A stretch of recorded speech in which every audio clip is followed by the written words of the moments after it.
Welcome, welcome, welcome to the all-new afternoon show with Ativa Buchanan and LaDonna Raeh on WVON 1690. You know, we can be heard on iHeartRadio, live on Facebook. I see you guys. We want to welcome you to call in at 773-591-1690. And you know, in order to change our narrative, we must learn, speak, and teach our greatness. Good afternoon, family. Now, before we jump into today's topics, I want to let you know that my partner in purpose, Ativa Buchanan, is out of the office or the building today.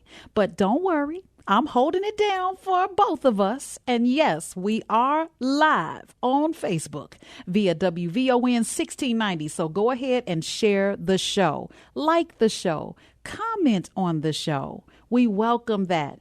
And I want to talk to you guys, and that helps us with some validation here. And I'm going to talk to you guys about validation. Man. Just the other day, I was having a deep conversation with a friend of mine. We were talking about confidence and how it's being mistaken for being cocky or just, downright mean. But I want to know, or I want to say that when you're dealing with being confident, it means that you're sure of yourself. You don't really need validation, like the kind that doesn't rely on anyone else clapping for you or patting you on your back, or like the photos that we post and we look at the number of likes or hearts that we don't get. Like, do you really need that? Do you really feel like that matters? So I told them I don't need validation.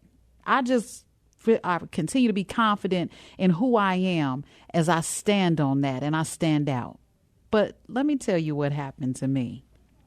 I had to question every inch of my own logic. I had a doctor's appointment not too long ago. In fact, this morning.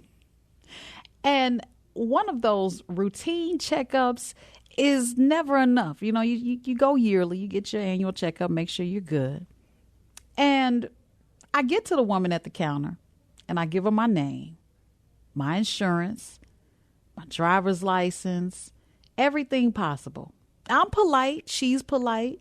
We're having a good old time, smiling. And she says, "Okay, Miss Raeh, you're all set. Go ahead and have a seat." So I do that. I go sit down and get on my phone. I start scrolling, as most of us do. And I hear my name. I think I hear my name. So she ended up calling me twice. And when someone calls your name, you lean in a little when you get up to the counter. You're like, is everything okay? Because I started thinking, is my insurance, is that a problem? What's going on? Why is she calling me? It's not my appointment time. So I know I'm running late, but why is she calling me? I got concerned. And since my insurance was okay, because I checked before I got there, she leans into me, and I do mean she leans into me, and she says, "You're a little late on your appointment, so you'll have to reschedule." And I'm like, oh, man, I just came all the way from near Indiana, paid 2 tolls to get here, and essentially I'll end up having to pay for parking. She said, "Miss Raeh, do you need validation?" And I paused. I was almost offended. Like, almost, was she listening to my conversation or something? Because my brain processed for a minute. And I'm like, what kind of audacity is this? I said to myself, how in the heck? You know what I said. But before I could finish that thought out loud, I caught myself. She was asking me if I needed parking validation. I'm so serious. I cannot make this up. And I started thinking, because in that moment, I felt like she may have actually been talking about the validation I just said I didn't need. I actually thought about it. Do I actually need validation? Why is the word validation so loaded? Why does it make us pause? Why does it make us feel like it's a needy thing? Why can't we just be honest about it? But, because for so many of us, We've been taught to seek it rather than, I guess, embody it. I don't know. What do you say? You guys can give us a call at 773-591-1690. We look for likes, applause, titles, letters after our names, even strangers in white coats to tell us that we're doing okay. Like we're not enough.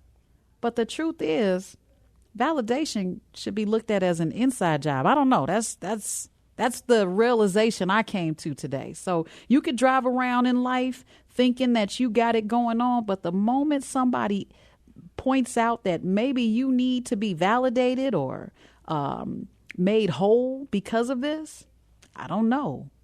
Why is the word validation so loaded? We're going to go to break, guys, and when we come back, we'll talk more about this right here on WVON 1690. You're listening to the all-new Afternoon Show. More from Atiba Buchanan and LaDonna Raeh coming up on the Talk of Chicago, 1690 WVON. Welcome back to the all-new Afternoon Show with Atiba Buchanan and LaDonna Raeh. I'm riding solo today. Well, until 4 o'clock when we have Miss Cheryl Grace on for Love Over or After 45, y'all. Goodness gracious, do you even know anything about that? I can tell you a few stories. I want to give a shout out to Jasmine and Monique. They're right here in the building. They didn't even know VON was here in the building. I'm walking through the halls, frolicking and saying, "Hey, did you know a radio station was in the building?" I said, "No, which one?" I said, WVON. She said, "What? Where?" Yeah, I just told her in that general direction, but they are so happy and they are probably listening right now. And I'm so happy to have them doing so. You guys can still give us a call at 773-591-1690. Go to our Facebook page. Make sure you go ahead and comment on the Facebook Live, which you can find at WVON 1690. Also, I would like to add that yesterday we kicked off or re-kicked off, and I did say re-kicked off. We want you guys to choose the name of this show. Right now, it is the Afternoon Show. We have tried multiple things, different ideas, introduction songs, and I know we have settled with the song that plays before we get started, but there's some things in the works, and we want you to be a part of it. So we want the audience to choose the name of the show, and we'll all try to vote on it and see which one sounds right and makes sense and reaches and speaks to our audience. So, guys, if you have an idea for the name of this show, feel free to email LaDonna at WVON.com, or you can email Atiba. I think his email is having some trouble right now, but you can email it to me for right now. That's LaDonna at WVON.com. All right, let me grab this caller. Hey, Marie, good afternoon. There we go. Hey, Marie. Hi, good afternoon. How are you? Do you have a question for us? Or what do you think about validation? Yeah, I think a lot of people confuse affirmation versus validation. Mm-hmm. It's a thin line, but they're different. It's nothing wrong with affirming people. You know, affirmation is like a tool used to promote growth and personal well-being. Validation is basically kind of like who you are, trying to prove that you are, or that you know, your existence, that's dangerous, because we should validate ourselves and know that we are, who we are individually, internally. But the affirmation is nothing wrong if you're doing a good job or just to affirm you. Those two are different, but a lot of people can confuse the two, affirmation versus validation. I can see that because affirmation is probably unsolicited. Validation is something that you kind of fish for. You need to be. You need the confirmation. Here we go with these Asians. You need the confirmation that you are doing things the right way, or that you look, or that you're walking in the right direction, or that you are who you think or you say you are, who you present that you are. Yeah. Yeah. There's growth for affirmation. It's personal growth type of things. That's fine. But the validation in terms of who you are, not that you don't work to understand who you are and accept who you are. But I agree, we shouldn't look for that through social media or other means. We should look for that within ourselves. And for those who are spiritual, we can, look through the eyes of God to see that you are fearfully and wonderfully made, and those types of things. I like how you said that. That puts a button on it. Thanks, Marie. So, guys, I want to put some statistics to this. It looks like adults that struggle with, and I'll put this under the umbrella of validation, can mean that you may just not be confident in that area or at all. So now we're talking about self-esteem. Now, I'm no expert, but I have some statistics here. 85% of adults say they struggle with low self-worth at some point in their lives, according to Psychology Today. And 65% of young adults say they feel pressure to perform on social media just to be accepted. And that's coming from Pew Research. 65% of young adults feel pressure to do something on social media. Everything you see, it's not what you see is what you get, because those people are posting their happy life. I have on my Facebook, I have I believe it's a section of pictures that I called my happy life. And I put happy in quotes, because what you put on social media is what you want everyone to not see, but believe. You want people to see you at your best most times. Most times when you go on someone's page, they want to show you how much money they have or how happy they are. They're always smiling. It's like posing for a picture. And in my historical experience of being a photographer, I mean, I'm a published photographer. Most pictures that you take, you always tell your subjects to what? To smile. It's because that moment is going to be captured, and it's going to be forever put onto someone's mantle wall. And you'll always be able to look back at it and remember and I put on air quotes, the happy times. But technically, it's not necessarily a happy time. You're just showing or looking like you're happy. So the same thing goes with validation. It's like, hey, do you think I'm smart? Do you think I'm pretty? Do you think I'm a good person? That's kind of like fishing for validation. Or once someone gives you that validity, now you feel like you got it going on. But without it, how did you feel before that? Like, that word is so super loaded. And watch this. Black women in professional spaces found that they were often the least likely to feel emotionally validated at work. Wow. Why is that? Because I remember the day I said I wanted to burn my Superman cape or Superwoman cape. Because when people see you, they see you so strong and so, you got it together, you're determined. And they don't necessarily know that you're hurting until you're bleeding on the floor. I mean, that's just the way it is. But now, according to leanin.org, Black women not feeling validated at work, is it because they're being dismissed, overlooked? I think overlooked, right? And dismissed, maybe. You put them all together, and maybe that sounds like corporate America, a day in the life in corporate America. But this is what the word validation has done to us. We are looking for acceptance, and there's nothing wrong with that. If you do it in a way where you have already given yourself permission to be validated, validate your damn self, okay? And that's what I have to say about the matter. Well, we are getting ready for Ted London on the legal line. I'm excited because last week we had Miss Melinda Kelly with the Chatham Business Association. She was right here in studio. And Ted London has been doing this thing where he brings in these companies and he highlights them. Majani's vegan, I should say. He brought in Melinda Kelly, and then she filled in for him. I thought that was very noble because Ted, he doesn't need your validation. That's what I'm saying. All right, guys, we're going to break for news, traffic, and weather right here on WVON 1690 on the all-new afternoon show.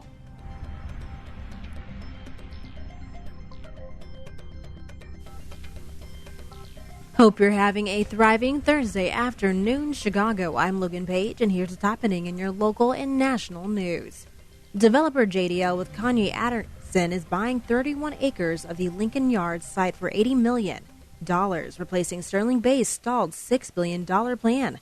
The new Fundry Park project will focus on housing about 1,000 rental units plus retail, public space, and River Walk upgrades. The revised plan drops major infrastructure obligations and aims to start by late 2025 with community input. In other news, the Bears organization is seeking feedback from fans about what they want in a new stadium. The team has sent out a survey to several season ticket holders, asking for input on things like parking, tailgating, and other fan experiences. The survey features renderings of stadium lounges and upgraded seats, as well as a possible seating chart showing how a new stadium could be configured. This study has been released at a time when Bears officials seem to have moved their focus from Chicago to Arlington Heights.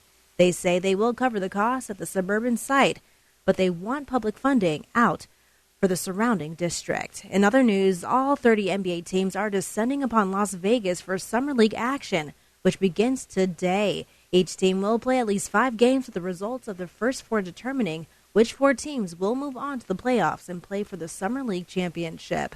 The action begins with 7 games on Thursday, featuring a matchup between top pick Cooper Flagg and the Dallas Mavericks taking on Bronny James and the Los Angeles Lakers. And Americans are divided on the implications of artificial intelligence. Chris Coraggio has details. According to a recent Gallup poll, 49% of U.S. adults surveyed said AI is just the latest in a long line of technological advancements that humans will learn to use to improve their lives and society. Polling also found that the other 49% of respondents stated AI is very different from the technological advancements that came before and threatens to harm humans and society. Despite the divide, 59% of people agreed AI will take care of important and routine tasks, which would lead to less need for humans to perform important or creative work. I'm Chris Coraggio. I'm Logan Page, and that's what's happening in your news now on WVON 1690. Is reviewing life insurance on your to-do list? Now's the perfect time to add it. A friend recently told me that securing life insurance sooner rather than later can help you lock in lower rates for years to come. So I bumped this up on my list and got it done. I called SelectQuote and couldn't believe how easy and affordable life insurance is. I'm 40 and got a $500,000 policy for $16 a month. My husband's also 40 and his $500,000 policy was only $18 a month. Plus, with SelectQuote's same-day coverage, there was no medical exam required, and we were covered by the time we hung up. Knowing I have this checked off my list feels amazing, but the peace of mind knowing my family is protected feels even better. Call SelectQuote at 1-800-729-7070. That's 1-800-729-7070. Or go to SelectQuote.com to get your free quote today. That's 1-800-729-7070. Details on example rate at SelectQuote.com. Catch Reverend Al Sharpton online at WVON.com or on the WVON app. Just click the Al Sharpton banner. Tune in every day at 12 noon for your daily dose. And if you miss it, catch the overnight replay from midnight to 3 a.m. We're keeping it real with Al Sharpton on WVON 1690. Tell everybody, Reverend Al told you personally, keep it real. Keep it real. Whatever you do, keep it real. At Wintrust, our approach is to let Southside fans show off their Southside pride anytime, anywhere. With the White Sox debit card from Wintrust Community Banks, you're not just swiping, you're making a statement. It's like a megaphone for your wallet. Broadcasting your Sox pride with every transaction. Open an eligible checking account. Visit wintrust.com/Sox today. Wintrust. Different approach, better results. Member FDIC. Join the Illinois State Black Chamber of Commerce Saturday mornings at 9 a.m. for the Wake Up Show Chicago. It's hosted by the Illinois State Black Chamber of Commerce CEO Larry Ivory. The Illinois State Black Chamber of Commerce is committed to strengthening black communities by empowering entrepreneurs of Illinois to becoming sustainable high-growth enterprises. The Illinois Black Chamber of Commerce has the information black-owned businesses of Illinois need to build capacity. Listen to the Wake Up Show Chicago with the Illinois State Black Chamber of Commerce, Saturday mornings at 9 a.m. on the Talk of Chicago, 1690 WVON. This report is brought to you by Chicago City Treasurer's Building Wealth Today for Tomorrow event. The Midwest's biggest wealth building event is back. Join Chicago Treasurer Melissa Conyers Irving alongside actress, author, singer, and television host Keke Palmer live on stage only at the Building Wealth Today for Tomorrow Financial Summit. Sign up at ChicagoCityTreasurer.com/BWTT. This is Congresswoman Robin Kelly. Unsecured firearms in the home lead to preventable tragedies. A curious child playing with a friend finds your gun under the bed. A teen in crisis takes your firearm before heading to school. It only takes a moment, and a life can change forever. This is Cook County Commissioner Bill Lowry. Every year, nearly 360 children unintentionally shoot themselves or someone else. Teens living in homes with unsecured guns are 4 times more likely to die by suicide. But there's something you can do right now to prevent these tragedies. Store your firearms locked and unloaded. Protect your children. Safe storage of your firearm can save lives. WVON cares. Ladies, remember, there's no fashion without a proper foundation. At DSC Vision Corner, we specialize in shapewear that'll make you feel confident from the inside out. Whether it's prom, your wedding day, or any special occasion, our collection has everything from comfy everyday bras to firming, seamless shapewear that smooths and sculpts. Proud to be the only Black-owned bra shop in Chicago. We are here to lift, shape, and celebrate every curve. Because no matter what the scene looks like, if the unseen isn't tight, you ain't right. Visit us at 10501 Southwestern Avenue or call 773-629-6259. DSC Vision Corner, where curvy girls rule. Is reviewing life insurance on your to-do list? Now's the perfect time to add it. A friend recently told me that securing life insurance sooner rather than later can help you lock in lower rates for years to come. So I bumped this up on my list and got it done. I called SelectQuote and couldn't believe how easy and affordable life insurance is. I'm 40 and got a $500,000 policy for $16 a month. My husband's also 40 and his $500,000 policy was only $18 a month. Plus, with SelectQuote's same-day coverage, there was no medical exam required, and we were covered by the time we hung up. Knowing I have this checked off my list feels amazing, but the peace of mind knowing my family is protected feels even better. Call SelectQuote at 1-800-729-7070. That's 1-800-729-7070. Or go to SelectQuote.com to get your free quote today. That's 1-800-729-7070. Details on example rate at SelectQuote.com. Hey, listen to this. All I needed was a new starter. Got a great deal on eBay. Did it myself. Yeah, that's cool. But how about the soft purr of an upgraded exhaust when it fits just right? For me, it's the little things. Like these new windshield wipers from eBay I installed. From small fixes to big upgrades, eBay has all the parts you need at prices you'll love. Guaranteed to fit every time. eBay. Things people love. Eligible items only. Exclusions apply. Why'd I go to the doctor? My heart would race just taking my son to practice. It didn't feel right. So I got checked out. Turns out I have atrial fibrillation, which increases the risk of stroke about 5 times. Symptoms like irregular heartbeat, heart racing, chest pain, shortness of breath, fatigue, or lightheadedness can come and go. But if it's AFib, the risk of stroke remains. If you have symptoms, contact a doctor. I'm so glad I did. Visit NoTimeToWait.com. Sponsored by Bristol-Myers Squibb and Pfizer. Have you checked out WVON's digital streaming network, VON TV? It's everywhere on Roku, Apple TV Plus, Amazon Fire, on the WVON app, and at VON.TV. VON TV. It's cultural content on purpose. This report is sponsored by Staples. How many times have we all said, that was easy? Well, the Staples Easy button is back, and it's got everyone saying it again for custom prints, shipping services, even passport photos, plus quality products delivered next day to over 98% of the U.S. Staples. That was easy. Now back to Atiba Buchanan and LaDonna Raeh on the Talk of Chicago, 1690 WVON. It's time for the 3:30 Focus with Ted London, powered by the law offices of Ted London.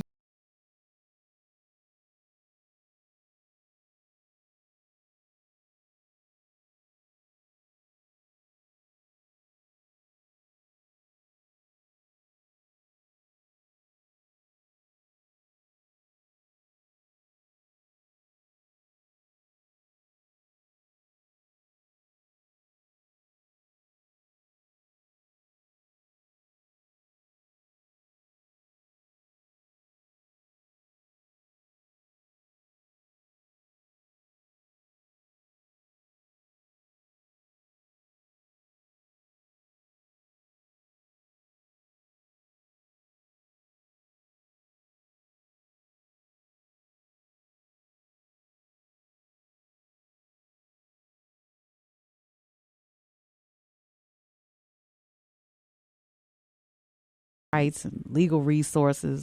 Just want to stay informed on how law affects you and your family. That's why we got attorney Ted London right here to break it all down. Hey, attorney Ted London. Hey, Miss LaDonna Raeh. How are you this afternoon? I am swell-tastic. You sound terrific this afternoon, as you always do. Thank you. Thank you. Yes, indeed. Yes. Are we joined by Mr. T this afternoon?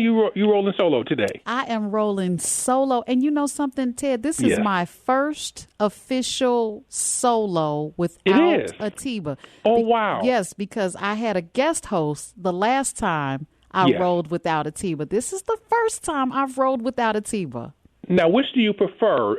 If Atiba, of course, you guys are a wonderful team and duo. But if Atiba happens not to be available, would you prefer to do it yourself or with the co-host? What do you think? I think it depends on who the co-host is. Sure. So I think I'll roll with that. I mean, being by myself, I did have to show him that, I won't be cutting up while the cat's away. You know what I'm saying? Okay, got it. Well, I'm sure Atiba's probably listening. So, Atiba, if you're listening, hey, welcome. And Miss LaDonna Raeh is doing a terrific job this afternoon. Thank you very much. Now, who was that song by? Was that the quartet? That was not the quartet. You know, and I'm going to see if any of the callers can call in name who made that tune. Of course, that's a classic tune, "Summertime." I'm not gonna spoil it. Let's see if any of the callers can call in and name who made that tune. The first caller that actually calls in, what we'll do is we'll send them out an official Ted London coffee mug. So the first caller can call in and tell us who made this tune. You have to probably be a senior person probably to know this, because this tune is probably older than you are, Miss LaDonna Raeh. So if you call in, let us know who made this, and we'll send you out an official Ted London coffee mug. And let me tell you, that coffee mug is to die for, because I got my mug. It's in a Ted London bag. Yes, you did. I got my Ted London, what is it called, gift wrap? I mean, it was beautiful. Indeed. It was beautiful. Yes, indeed. Thank you. Yes, indeed. We're going to ship it the same way as well. So love it. All right, guys, hit those. I'm going to give them the number just so they won't be wondering. Guys, call 773-591-1690 so that and name that song. Name who sings it. We don't want to spoil it for you. I know who it is now.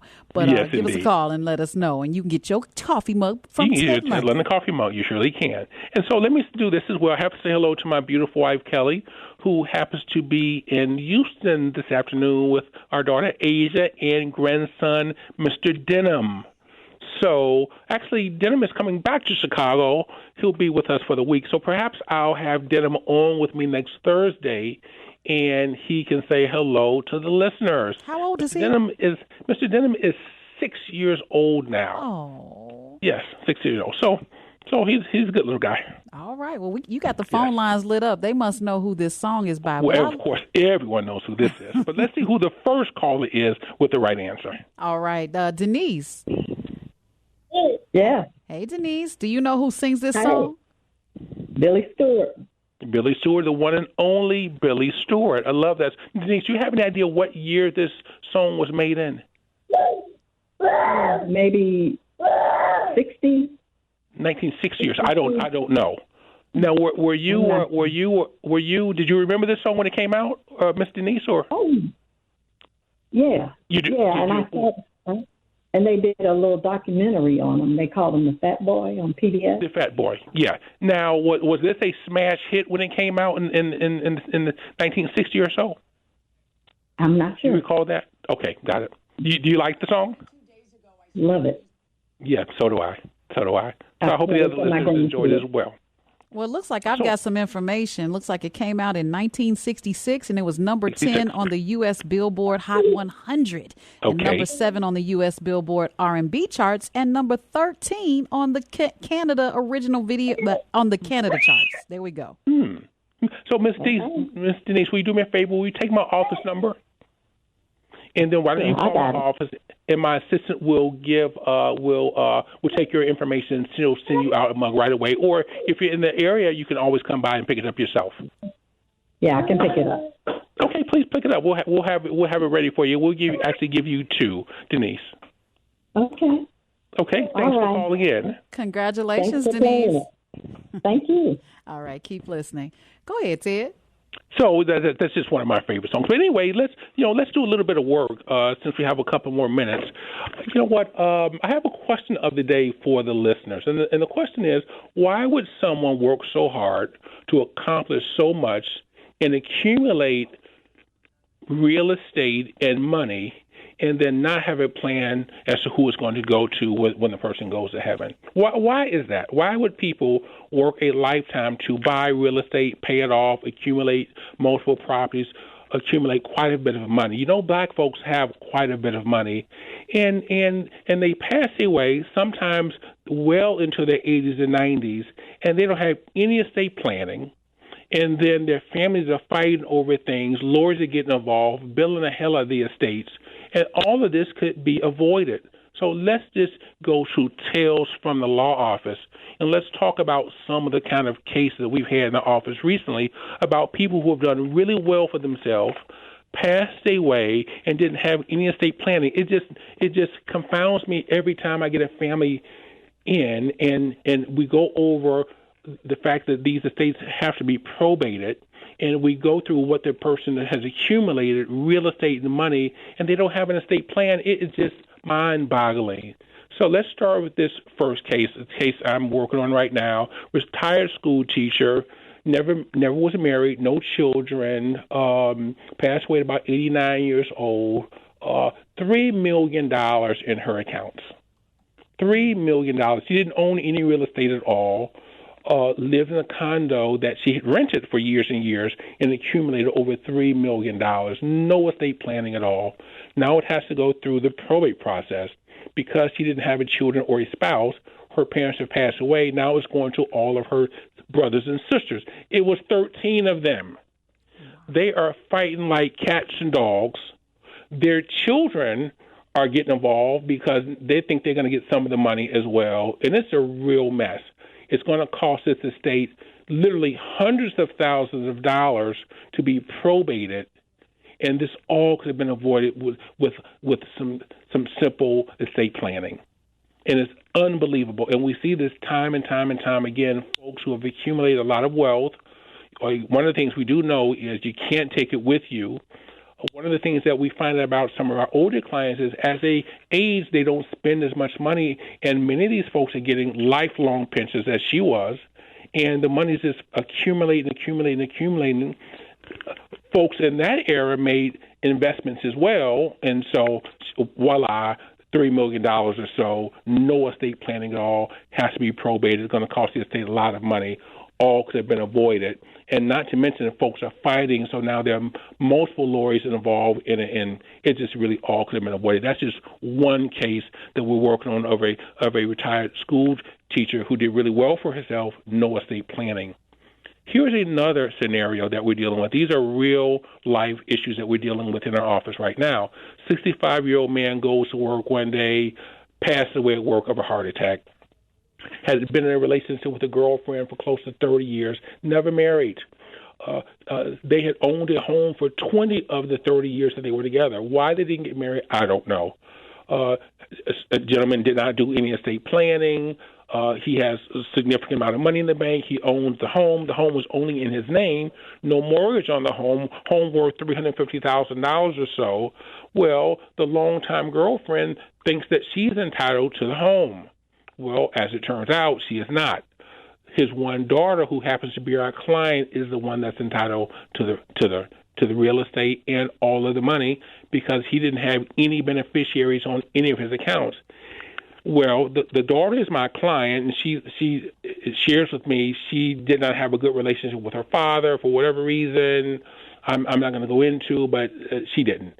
But notwithstanding the fact that he had a long-term girlfriend, notwithstanding the fact that he did not have a great relationship with his daughter, that's what the daughter concedes to me. She is still entitled to 100% of all that he accumulated over that 30 years. And not only is she entitled to the home and the money, but now she wants the longtime girlfriend to vacate the premises. So I'm trying to advise my client, the daughter, well, this lady's been in this home for close to 20 years. She can't just move out in 30 days. So let's extend a little bit of courtesy and grace and give her some time, a year, 18 months to move out. The dad left a pile of money, so it's not like she needs the money right away. She's going to get the home. The home is a $350,000 home. There's no reason to displace this lady right away. So I was able to convince her to take it easy on having the lady removed from the home, give her some time. So the girlfriend's going to have at least a year or so to get herself together, move out, and put her life back together. But this was also unexpected. The gentleman had done well for himself, real estate, worked for the city, accumulated a lot of money, 401ks, Irish mutual funds, number of other financial instruments, no beneficiaries. Daughter gets it all. So, again, it always troubles me some when we get clients who have done well for themselves. They have passed away, gone to heaven sometimes because of old age, sometimes unexpectedly, no estate planning, and it creates a real mess and a lot of turmoil for a lot of people, as it has for the longtime girlfriend. She is just absolute disbelief that she is not going to be entitled to the home, not going to be entitled to the money.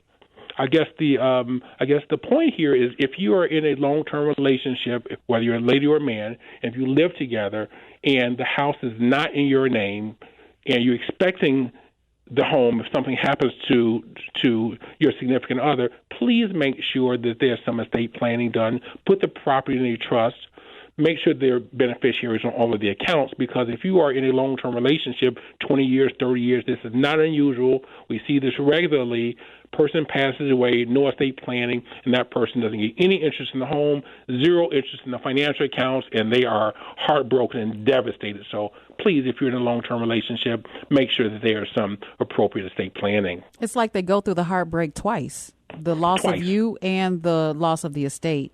And here what makes it even more difficult now, sometimes these children are entitled to the real estate, the money, and they didn't always have a good relationship with the significant other. Their significant other, and they want them displaced, removed, because a lot of these properties have significant equity in them. When these folks have been in these homes 25, 30 years, they are paid for, close to paid for. Again, the homes in our communities are increasing in value. They are valuable, and these folks sometimes want the value out of those homes, and they want these people displaced right away.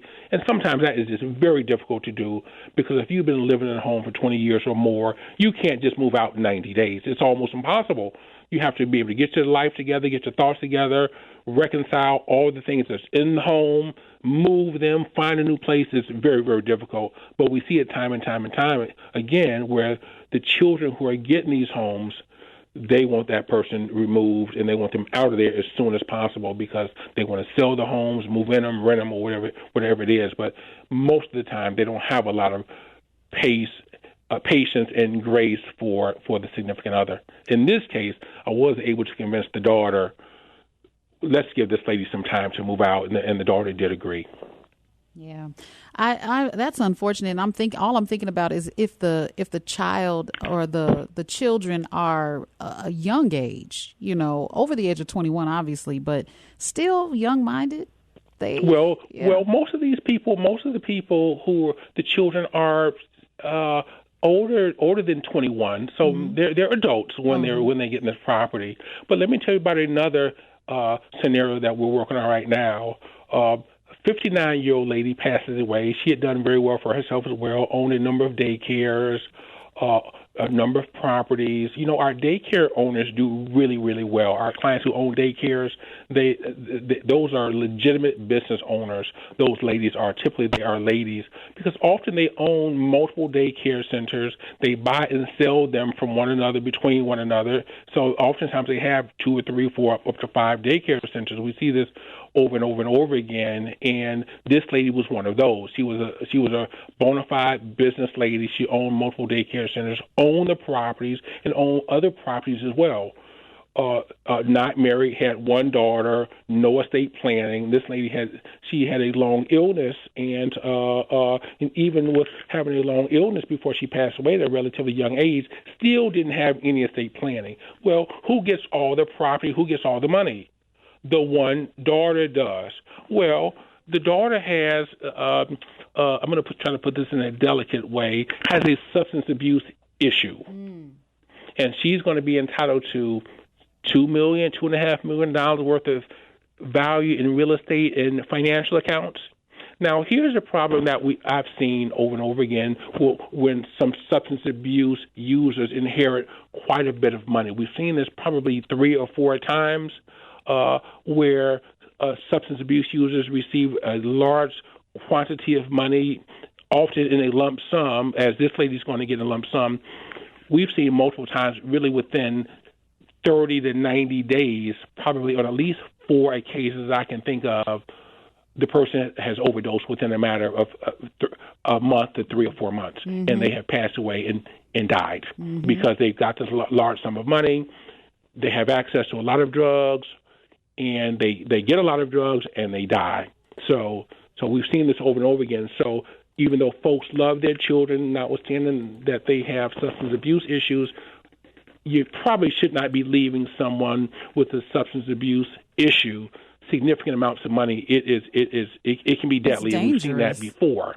Yeah. Or not deadly. And so we're not hoping this for this lady, but we know she is a substance abuse user. She's my client. Yeah. And she admits that she's a drug user, and she lives that lifestyle, sometimes homeless,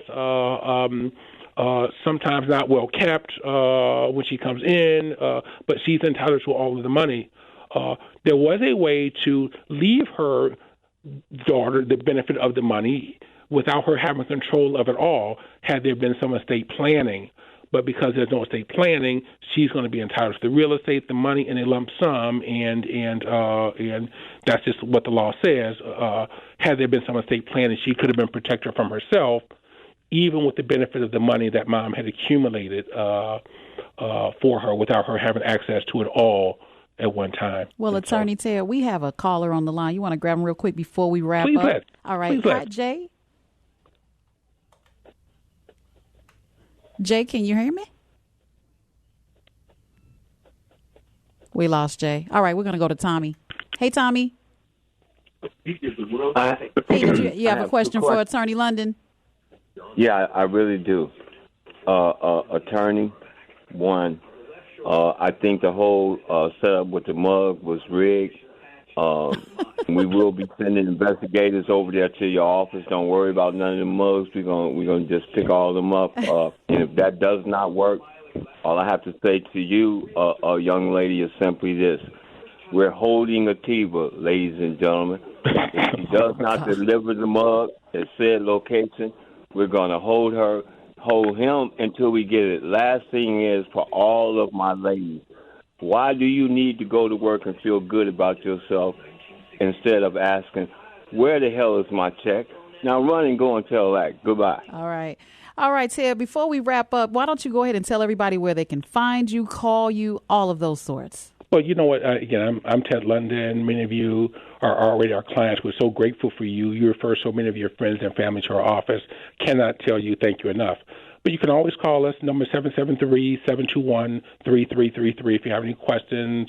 I know there's a lot of misinformation that people get out here these days. Please call us and let us give you concise information so you can make sure that whatever you've accumulated over your lifetimes, work, you and your family, spouses, let's make sure your loved one's going to get it, whatever you don't spend, seamlessly without having to go through the expensive, stressful probate process and without folks fighting over it. Because when folks fight over it, that's to the benefit of who? the lawyer. That is so right. Let's try to avoid that for your family. Call us anytime if you have any questions. Thank you, Attorney Ted London. We'll see you same time next week right here on Oh, go ahead. You're doing terrific, LaDonna. I'm going to listen to you for the rest of the afternoon and look forward to chatting to you next week as well. All right. Thank you. Thanks a bunch. Okay, everybody, you heard it first right here. Attorney Ted London has wrapped and left the building. Well, we're going to take a quick break for news, traffic, and weather. But when we come back, we're diving into something brand new that's really exciting. It's called Love Over 45. Let's talk about it. We got a good topic. This is with Cheryl Grace. She's fabulous. We'll be right back. Welcome back to WVON 1690. You're listening to the all-new afternoon show with Atiba Buchanan and LaDonna Raeh. But Atiba's out today, so I'm holding it down. And I got some girl power today. This is so lovely. Guys, you people that are on, look, I said you people. Every time I say that, I feel so bad.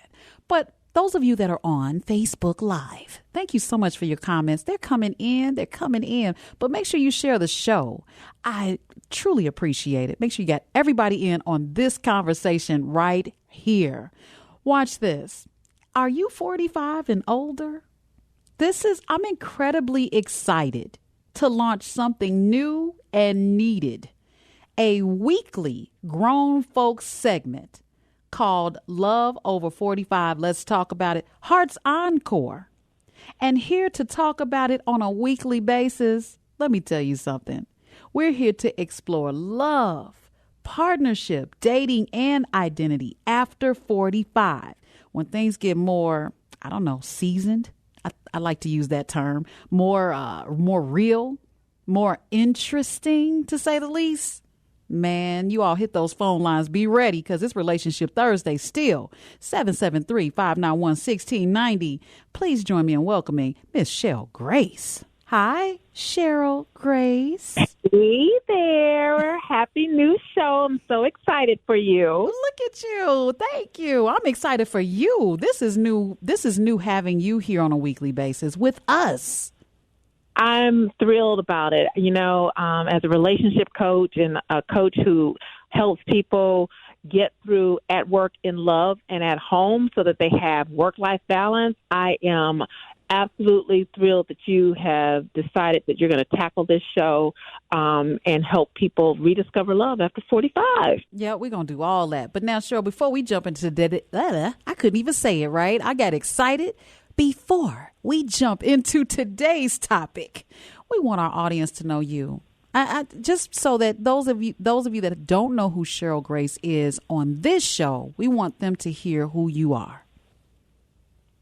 So thank you for that. I am a coach, and I think that the thing that separates me from other coaches is I understand how being and bringing your holistic self to any situation is important. And so that's why I really focus on that work-life balance by helping my clients handle at work, in love, and at home, because all three of those areas are equally important. And sometimes what you'll find is that when you focus on one, maybe that's work, the other two can fall between the cracks, the home life, the love life, or vice versa. So we want to make sure that you're focusing on all three areas. And with this show, we're really focusing on love, and especially over the age of 45, because I've seen a lot of my clients come to me with unique problems that they tend to focus on after 45 that people in their 20s and 30s generally don't have to worry about. But why'd you pick 45 and not 40? I'm just curious. Well, I think 40, a lot of folks are still very hopeful, especially as it relates to having kids. When you hit 45, you've pretty much decided whether or not you're going to go that route. I mean, there are still people who will decide to start a family some other kind of way if they're not able to physically get pregnant. But 45 is when I have found that clients really start to feel some kind of way about being single. And so it's been a sweet spot, although actually we end up with a lot of people who are over 55 who are still looking for love. So I get that.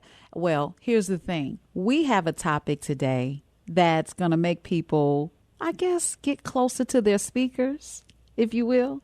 You know, some people are still teeter-tottering and trailing on the fence of being single or married. And there's a lot of benefits in being single, but there may be more benefits in being married. There could be. There could be. How about we take a listen to this clip, and we have guests on that will come on as well to talk to the subject. But let's go ahead and play this clip.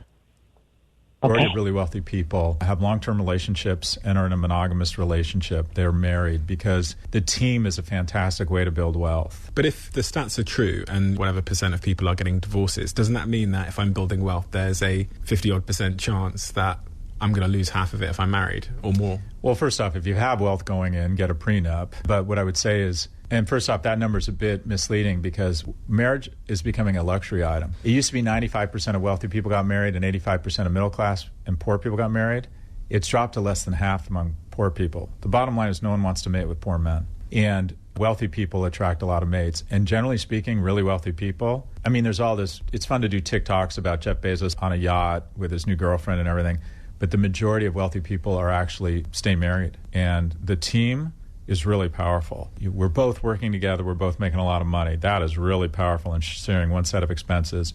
You're going to focus on the logistics of our life or our family, and my wife's the professional baller, right? The team is powerful. So this notion that you shouldn't get married, or I'm not suggesting that marriage is for anybody or stay married no matter what. I'm not suggesting that at all, but there's just no getting around it. The team is much more powerful than the individual. And if you break down the numbers of people who are wealthy, they, generally speaking, invest a lot in their relationships.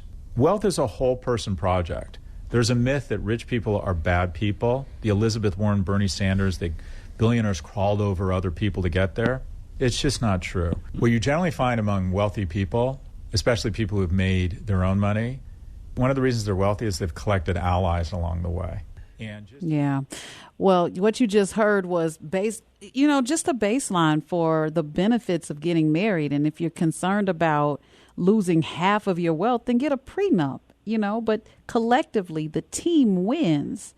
Cheryl Grace, what say you about this clip? I'm all for the prenup. But I think we have more of a problem as African American women in particular. I won't try to address the male perspective on this, in asking for that prenup. Yeah. Especially if you are a Black woman, entrepreneur, or in corporate, and earning of it makes you feel some kind of way to ask for a prenup. And we saw some of that play out in some of the reality shows. Like I remember when Candy Burris was, asking for a prenup with her husband or then fiance Todd, and her mother, was really, really pushing it. But, Candy was like, I want it, but it's kind of hard because it's hard to ask a Black man to sign something like that. But prenups are there for a reason. I'm sorry, but do you think that the prenup just kind of entails that you don't believe that the marriage will last? Is there a misperception of what it really does? I do think that people go in with rose-colored glasses and think that if I get a prenup, it means that the marriage is going to last, and you're basically just saying you don't believe the marriage is going to last. That's how some people perceive it, as opposed to looking at it for what it is. Marriage is a business. Oh, that's a good one right there. Hold that thought. Marriage is a business, guys, because when we come back, we're going to go to traffic and weather. We've got an inspiring couple on the other side of this break, and we want you to hear this. But we're going to start off with talking about how marriage is a business, and then we'll bring them on, guys. We'll be right back on WVON 1690. More from Atiba Buchanan and LaDonna Raeh coming up on the Talk of Chicago, 1690 WVON. This is July. This July on VON TV, we're bringing you stories of triumph, truth, and transformation. Watch Kevin Hart standing tall and see how comedy turned struggle into superstardom. Then catch a new episode of Chase the Sun featuring the Amazing Birdie series, or should I say sisters, Erica and Maya Jackson, twin golf phenoms who made their mark on and off the course, and dive into our brand new Faith and Politics series, exploring the issues where church and state collide. VON TV is easy to watch on Roku, Amazon Fire, Apple TV Plus, WVON's app, or at VON.TV. VON TV, for the culture, by the culture. All right, we are back on the all-new afternoon show with Atiba Buchanan and LaDonna Raeh. And our special guest, our weekly guest, is Miss Cheryl Grace, who is a relationship coach, talking about love over 45. And right before we went to break, you were talking about the business of being married. Yeah, marriage is a business, and we were talking about prenups. And so many Black women, they're worried that asking for a prenup is going to signal some kind of mistrust or suggest that they're planning for failure before the marriage even starts. And so they may be a little bit hesitant to ask for that prenup.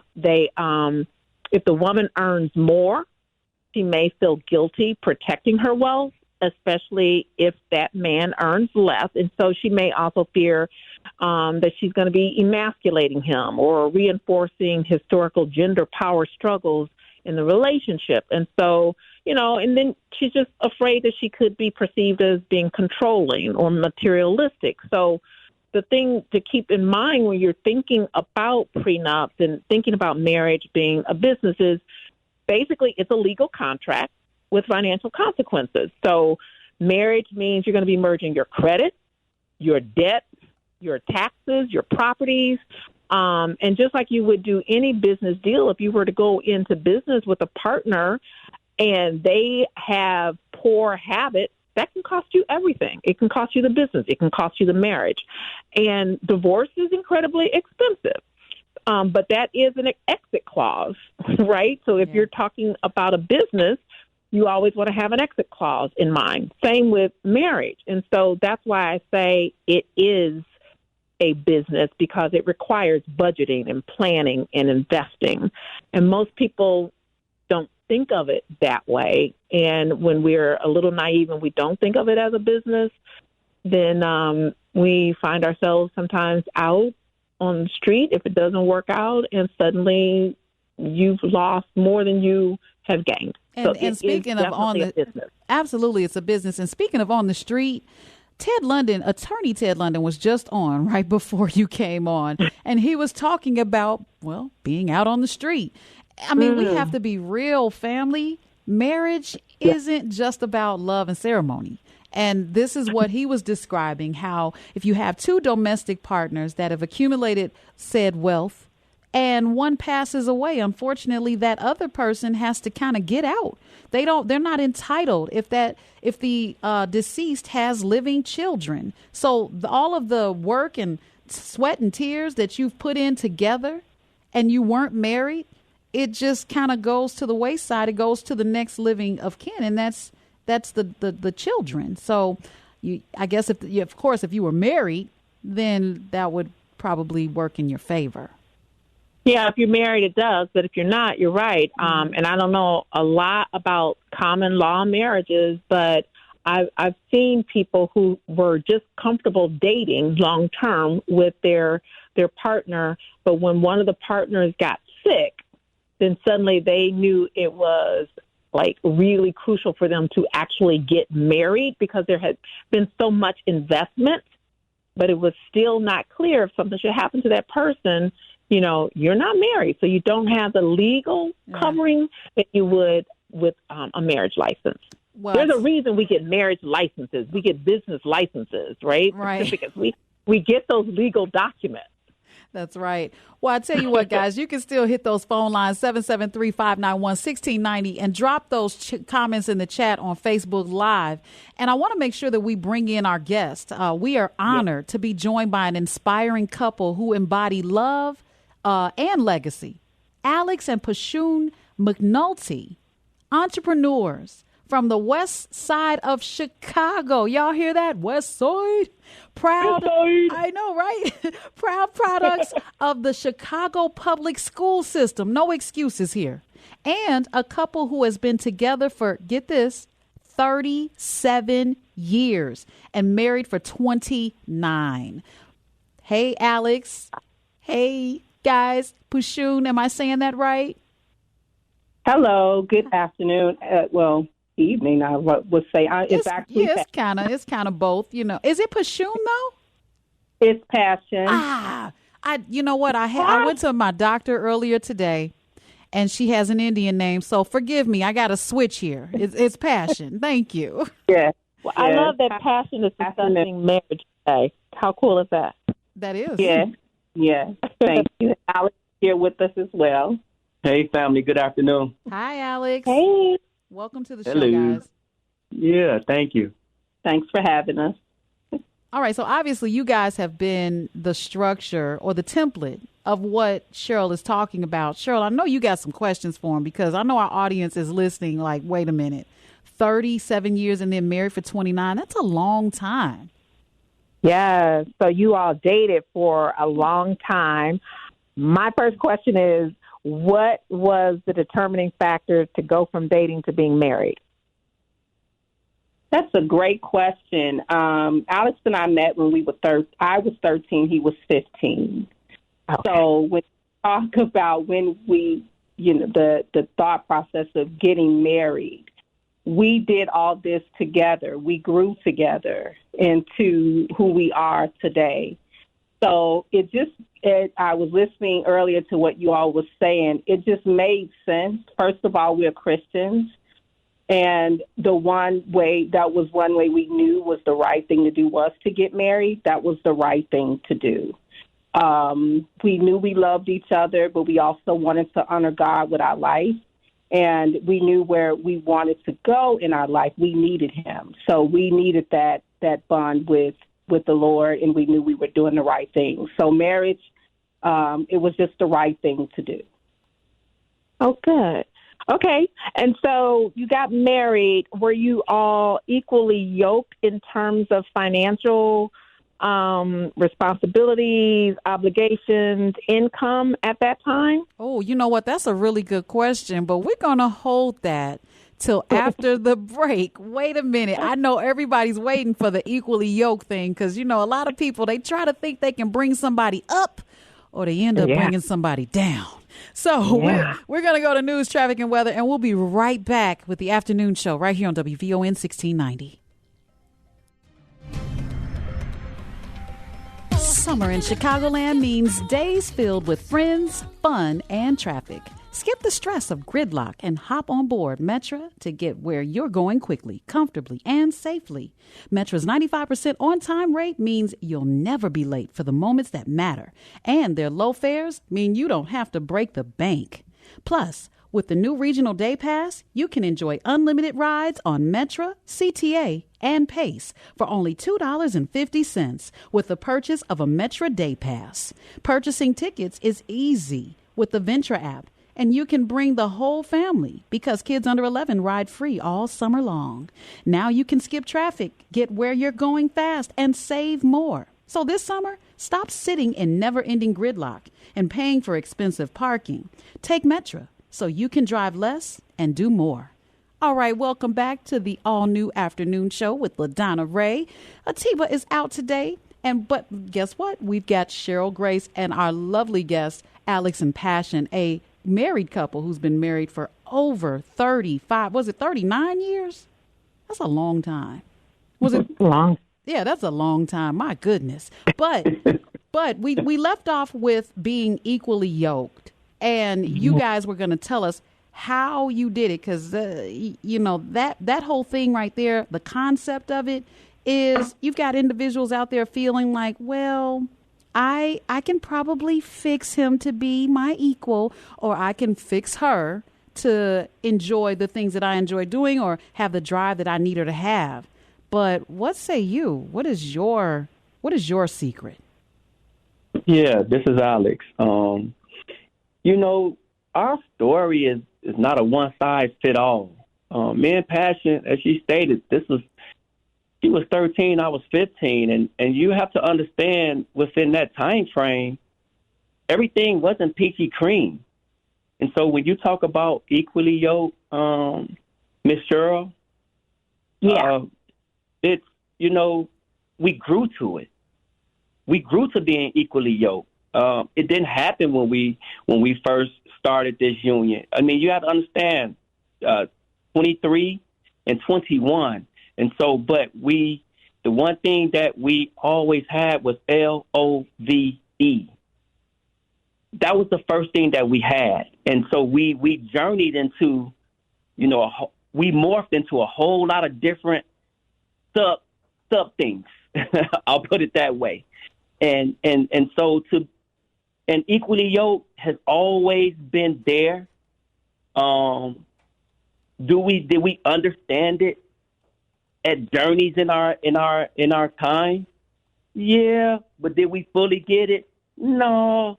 Do we get it now? Yeah. And so that equally yoked piece is something that I heard you talk about, the working aspect. Sometimes equally yoked, you have to work towards that. That's not a given. You're right. Have to work towards equally yoked. You're right. So I can say now, one more thing. I can say now, wholeheartedly, we're equally yoked. You're talking about now being married 29 years. And so you have to travel and figure those things out during doing the work. And once you do the work, I think you get God's blessings of the marriage, if that makes sense. That makes perfect sense. And I love, because basically what you all have done is you've grown up together. And, putting in, is it 39 or 37 years together? 37 years together, Yeah. 29. I thought I added on a couple of years. Okay. but even that, like 29 years of marriage has taken you through different phases in your life. And so I love how you said, Alex, that it took you experiencing some of these things and growing together, that you didn't know it at the beginning, but you figured it out. And I think when you're over 45, some of the things that happen after you're coming into a relationship is, well, he should have this all figured out, because I know I've got my stuff figured out. And sometimes we don't grow at the same pace as our partner may.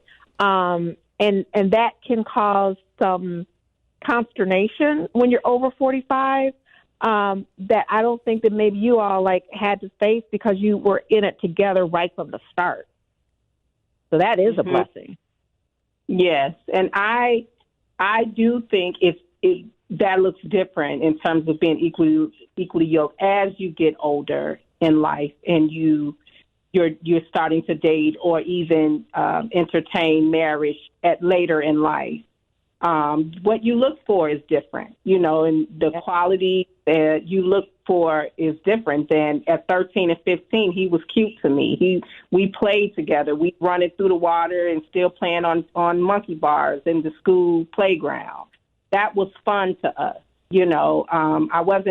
Our parents were still taking care of us at that age. So, we knew it was something special about both of us, which is why now, we are in our years now, we do pretty well together, from not only marriage, but I know we were talking about business as well. So we've learned all those different acumens together, growing to that over the years. And as you grew into it, I guess then my other question is, so you were there when he got his first job or started his first business. And I think about Bernadette from Waiting to Exhale, where she started the company with her husband. And then when he took off and got big, he decided to to go with someone else. How did you all decide as you were, he was building his business and you had your career as a teacher? How did you all decide who's going to handle what in the relationship as it related to the finances? I think we recognize each other's skill set. I don't want to do this without passion. Honestly, I don't think I could have did it without her. We're partners. And so we possess two distinctly different skill sets. I can't do what she do. She can't do what I do. But we make a hell of a team together. And I think we both understand that. I think we both understood that along the way. And I'm gonna always caution and say that along the way. We've learned that about one another. And thus, the good Lord has blessed us to be right here and living our greatest life. I love that you, as a man, are even saying we learned it together along the way, and that you couldn't do it without passion. Even that sentence, like I couldn't do it without passion, like the passion that it takes to run a business, and also passion your wife right there by your side. So, LaDonna, I think that once you're over 45, and passion said it clearly, you look for things differently when you're older. And so women who are looking for men who have it all together, but they don't have it all together themselves, that's not fair. So I think it's really important that you make sure that you have a list of things that are not just superficial. How much money does he make? What does he spend his money on? But how does he manage his money? How does he manage his time? How does he invest? Like all of those types of things. And asking some of those tough questions, like what's your credit score like, right? Like I think those are the kinds of questions you need to be asking when you're out on dates and you're getting to know somebody. And many times we may feel uncomfortable doing that, and then we don't find it out until we get married, which is not the best time, the ideal time to be finding out what somebody's credit score is. Yeah, that is true. I was just wondering, with you guys being such a successful couple, have you ever had a moment when your partner saw something in you that you didn't see in yourself? And it just changed everything. That happens a lot, even now as we just kind of hold each other accountable, if I would say. Alex is, I hear all the time when he's in spaces and he's talking, if we're not together at a meeting or so, I'll meet or see that person he may have, engaged with, and they'll say how he always talk about me, where he, giving me accolades of things that I have done and accomplished. And I listen to them and I'm like, really? He said that? It kind of shocks me at times, because then I have to think that, yeah, I did do that. But it's only after he has, kind of coach me or get me to see that I can do something that I'm probably shying away from. So he encourages me, and we do that to each other. And I know that, that's important. That has been important for our, to our success. And starting all the businesses that, we have, I'm speaking into existence. The businesses that we have, we did it together. Every one of them, from, the 4 entities that we have now, we did each one of them together. Neither one of us started them separately, or it was birthed in our relationship. So because of that, we've had other partners, and, we do have, other partners that are affiliated with us, but it started between Alex and I. So, that's what makes our situation, our marriage, our relationship, our partnership so unique, because we met people that have started later in life, and some of the things that they are experiencing, we we didn't or we haven't, So, but it's not to say that it doesn't exist. Mm-hmm. Love it. So we're talking about marriage and marriages being stronger and statistics showing us that fiscally people tend to be better off when they're married. Mm-hmm. What has been, if you've had any, what has been any argument that you all may have had regarding money or responsibilities, and how'd you solve it? Well, before they answer that, Cheryl, that's you keep coming with these good ones, man. I know everybody is like, this is the template right here. But guys, you're listening to the afternoon show. We're just going to break for a little bit of traffic and weather with Logan. We'll be right back. Hold that thought, guys, after this. More from Atiba Buchanan and LaDonna Raeh coming up on the Talk of Chicago, 1690 WVON. It's the afternoon show. Well, you got to remember, when we do it, it's called flued out. We flued him. Girl, he flew me out. Oh, my. Why are you putting my people down? No, that's what we call it. That's what it is. Out. You've had this conversation with someone. I flew people out. You flew people? Flown people out? Now you got me saying. If somebody telling me you flew me out, no, I'm not flying you nowhere after you just said that. I'm not. He said I was about to. You said that. Right. The afternoon show on the Talk of Chicago, 1690 WVON. That's right. Welcome back. WVON 1690. Guys, you know the number, 773-591-1690. If you want to get in on this conversation, we are talking with our weekly guest, and that will be Cheryl Grace, as we talk about love over 45. And in this segment, we have a successful couple that has been together for a long time. I think you said 37 years. I'm going to give you like 40 in a minute, but it's lovely to hear that, And just before we went to break, you asked a very compelling question that people just have to ask themselves, like, what was that the turning point? But before we get to that, I want you guys to know that we are on Facebook Live. Make sure you put comments and share the show. If you didn't hear us, try turning the volume up. We are alive and well on Facebook Live. We're on iHeartRadio, and we're on, of course, AM 1690. All right, Cheryl Grace, you want to hit them with that question again about that argument over money? My goodness. So the question was, have you ever had an argument over money? And if so, because not everybody does, but people spend differently, people shop differently, people invest differently. How did you resolve it? So I wanted to share just something that recently happened. Alex is a lot more aggressive and risk-taking when it comes to things. So like in our investment, we were meeting with our advisor, and this really just happened. And the advisor was making a suggestion to us that would have put us in a more aggressive portfolio.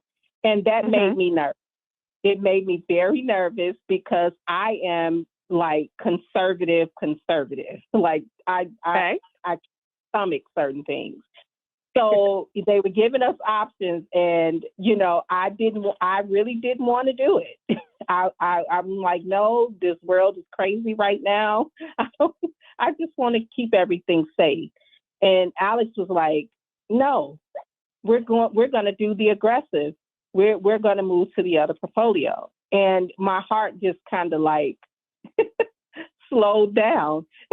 But that is very common with us. I trust his judgment. It wasn't so much of an argument, but he knows how I feel about certain things. I'm just not a risk taker, especially with our monies and our investment, because we work so hard, But he always says, scared money don't make money. So he's like, we're doing it. And I had to roll with it. So sometimes I just say, Lord, is in your hands. I trust that you're guiding his thoughts, because that's my prayer every day. And I love that Alex points out scared money don't make money, But I also love how you have enough trust in your man. And this is very important, ladies who are single and, scared to get out there and mix and mingle money. But when you are following a man who follows God, and you know that God is guiding him, then that gives you the confidence to go ahead and do what your guy is suggesting. Take a little bit more risk with your money because you know he's got the best interest of the family at heart. I think that's critical. Yes. That is very true. And I mean, I'm sure there's been other stories as well where it worked in the other way, where things may not have worked out the way that we planned them to be. But y'all never had an argument about money. There's going to be another opportunity. We always say that. What was your question? So you've never had an argument about money? Oh, yes. We have this. Okay. Definitely. Yeah. We got a couple of callers, guys. I'm gonna go ahead and grab Jay. Hey, Jay, welcome to the all new afternoon show with Cheryl Grace. With Love Over 45. What is your topic? I just wanted to say, when you have someone in your life that you enjoy being with, just touching their body is enough to keep you there in spite of things that are not going well financially and in other ways. They enjoy touching your body. All right, yeah. I mean, that can help. All right, let's go to Bianchi. Hi, Bianchi. I really enjoy this conversation. It's okay. I can share you my experience. I met my wife when we was about 10 years old. I think she was 10 and I was 11. And we did all the things that kids do, play house and so on and so on. And we married when we was about in our 20s, had a child, my daughter.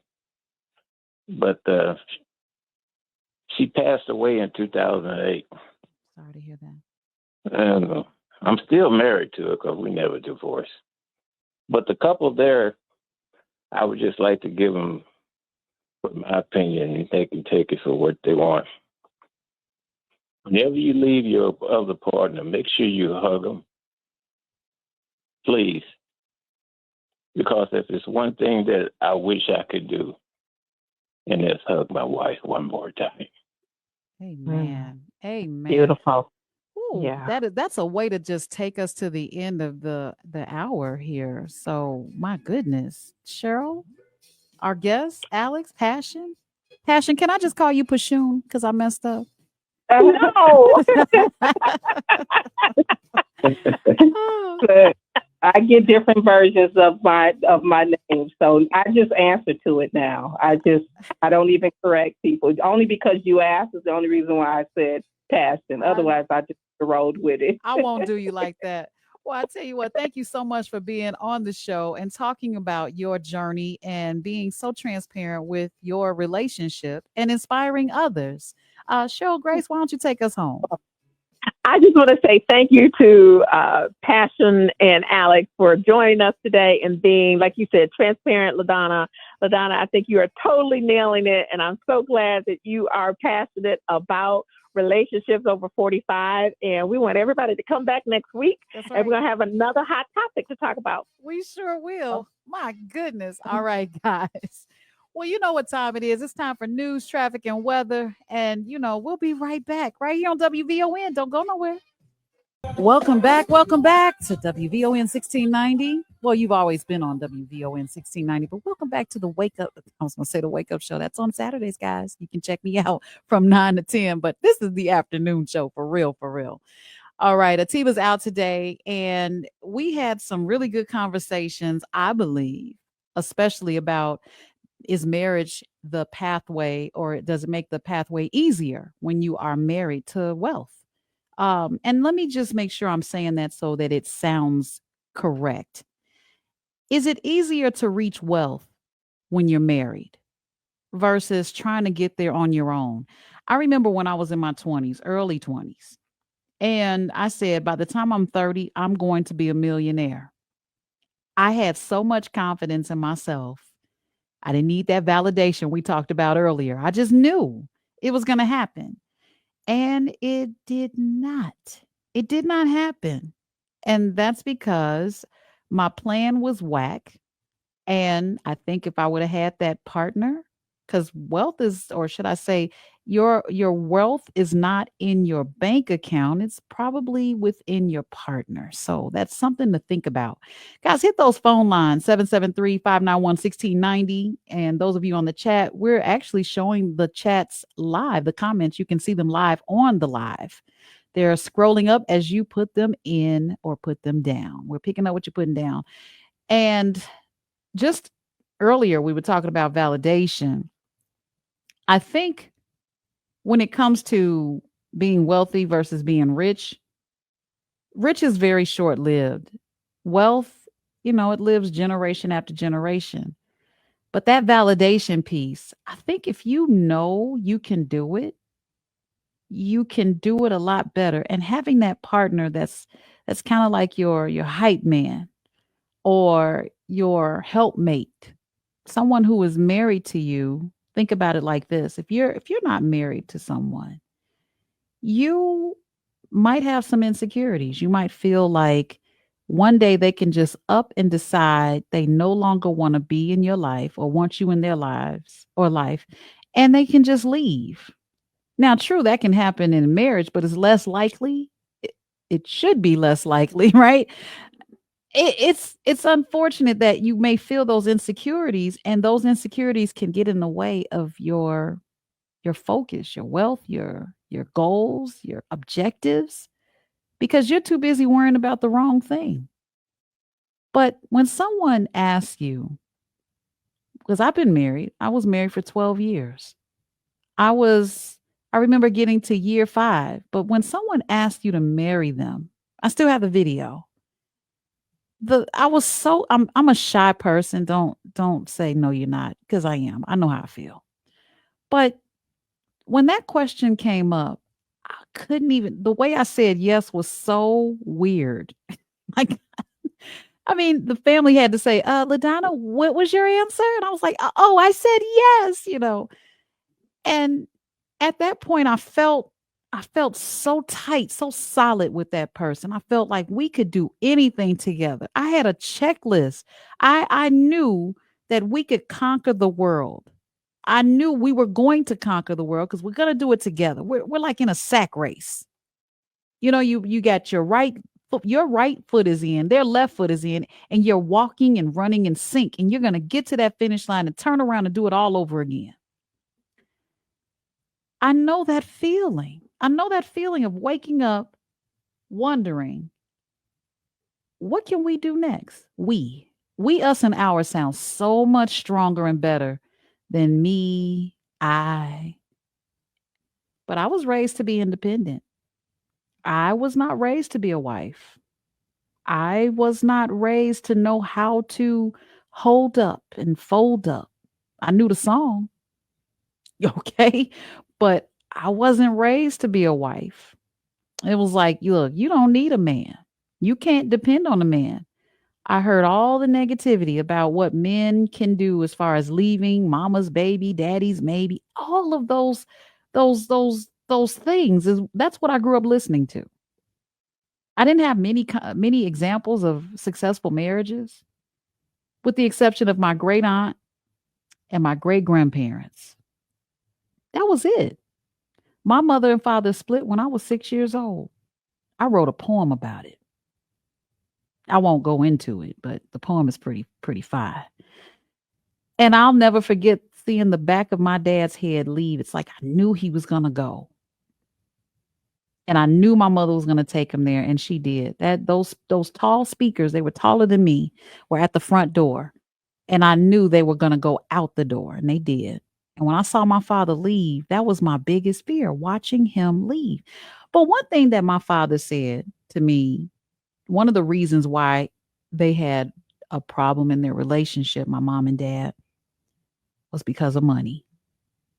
My father worked and my mother spent.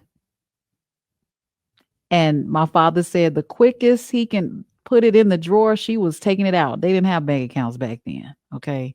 And it was like that was a we'll do that later type thing. She was taking it out. And I told my father, I said, you should have put your foot down. Because together, my mother and father really could have taken the world by storm. I really do believe that. I truly believe that. My mother, she's a strong Black woman. And she was the one that told me, you don't need a man. They don't stick around. And if they do, you just wait for the day that they don't. Man, imagine hearing that all the time and actually expecting it. I can't say that I had some terrible relationships because I didn't. But I remember being the one to leave first. I would break up with them first. But if I had stayed, even in my marriage, well, no, we don't get along at all now. I can't imagine. But Art is on the line. I see him holding. He always says, and now what? Focus on the Black family. He's right in that sense. It's not the answer to everything because you got to focus on the things that are going on around the Black family as well. But a family that's together, you don't have to have 2 sets of pajamas, 2 basketball practices, 2 sets of clothes, 2 sets of food, everything is 2, 2, 2. You don't, it's so much more expensive that way. But if you're together, you can still conquer the world together and hype each other up and not compete with each other. So I truly believe that being married is an easier way to being wealthy if you have the right partner. And that took us right up to the break. Art, I see you holding. We're going to have a real conversation, you and me, buddy, right here on WVON 1690. You're listening to The Afternoon Show. More from Atiba Buchanan and LaDonna Raeh coming up on the Talk of Chicago, 1690 WVON. Welcome back to WVON 1690, The Afternoon Show, the all-new afternoon show with Atiba Buchanan and LaDonna Raeh. But I'm holding it down. Y'all put in the comments, how you think I'm doing? I'm here by myself. And this has never happened since we have been an official show on WVON 1690. Watch this. Earlier, I was giving you a little bit of insight of what it was like, being married, being told that there's no such thing as longevity and having relationships with men. But I also want to give you guys an opportunity to give us a call because I want to know what you think about marriage being an easier pathway to wealth. Do you think it's an easier pathway, or does that person pull you back, slow you down, or do they encourage you, push you, catapult you? How do you see marriage? Do you see it as ball and chain? Why is it that the divorce rate, or should I say the unmarried rate, is so high in the Black community? How about I look that up? I'm going to look that up right now. Let's see what the unmarried rate is in the Black community.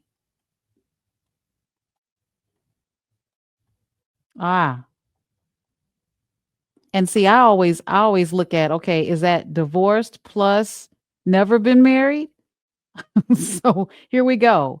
According to the census of 2023, unmarried rate in the Black community, nearly 60% of Black adults in the U.S. are unmarried. Only about 30% of Black adults are currently married, compared to, here we go, you ready for this? 48% of white adults, 43% of Hispanic adults, 58% of Asian adults.